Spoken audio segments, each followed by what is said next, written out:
اللہ عز و جل کے نام سے شروع جو بڑا مہربان نہایت رحم فرمانے والا ہے، اور ہر قسم کے درود و سلام امام الانبیاء سرکار دو عالم صلی اللہ علیہ وسلم کے لیے۔ السلام علیکم اور گریٹ اسلام یوٹیوب چینل کے معزز خواتین و حضرات، ہم امید کرتے ہیں کہ آپ لوگ خیریت سے ہوں گے اور اپنے اہل و عیال کے ساتھ خوش ہوں گے۔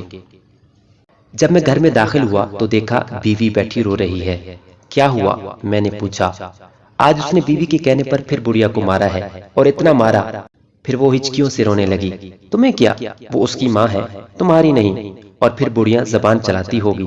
میں نے اس کا غم غلط کرنے کے لیے کہا، آپ کو کچھ پتا بھی ہے؟ اس بیچاری کو فالج ہے۔ بیوی نے تلخی سے جواب دیا، پہلے تم نے کبھی نہیں بتایا کہ اس کو فالج ہے۔ اچھا چھوڑو، ہم کر بھی کیا سکتے ہیں؟ میں نے موضوع بدلنے کی کوشش کی۔ میرا دل کرتا ہے کہ بڑھیا کو اپنے گھر لے آؤں کچھ دنوں کے لیے۔ کیا کہا؟ پاگل ہو گئی ہو؟ پرائی مصیبت اپنے گلے ڈالو گی؟ مجھے اس کی سوچ پر غصہ آ گیا۔ صرف ہفتے بھر کے لیے؟ نہیں، یہ ناممکن ہے۔ اور پھر کیوں دے گا وہ اپنی ماں کو ہمیں؟ میں نے کہا، اس کی بیوی کئی مرتبہ کہہ چکی ہے کہ بڑھیا مرتی ہی نہیں۔ بیوی نے کہا، بس اب آپ مان جائیں اور اس کو اپنے گھر لے آئیں۔ یہ کہتی ہوئی وہ میرے پہلو میں آ بیٹھی۔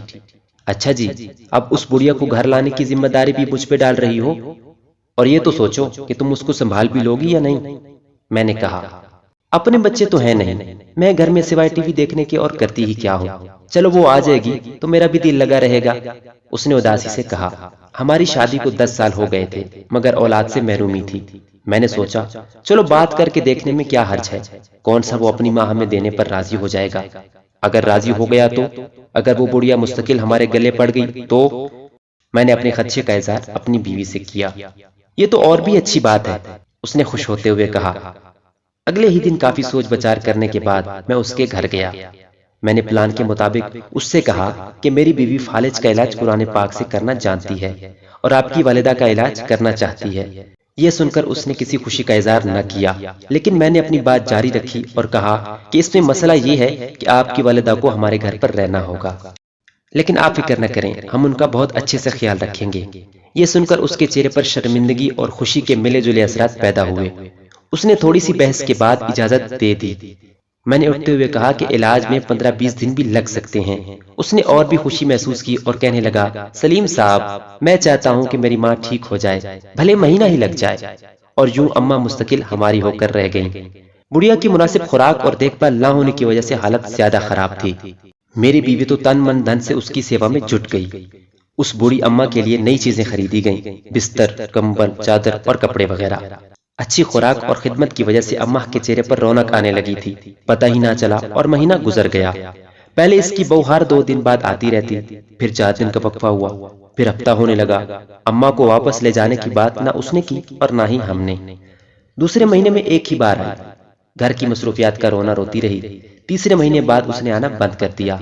میں نے بیوی سے کہہ دیا کہ اب اماں تمہاری ذمہ داری بن گئی ہے، اب تم ہی سنبھالو۔ بیوی نے خوشی کا اظہار کیا۔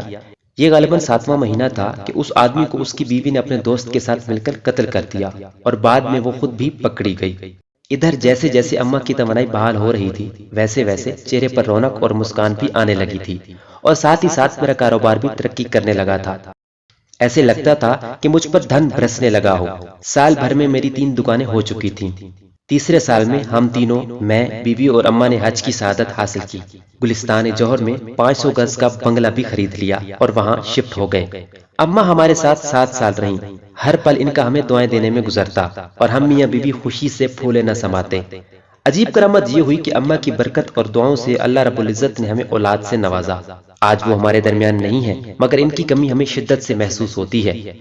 پچھلے دنوں میری بیوی بہت خوش تھی۔ وجہ پوچھی تو کہنے لگی، میں نے ایک خواب دیکھا ہے۔ میں نے پوچھا، کیسا خواب؟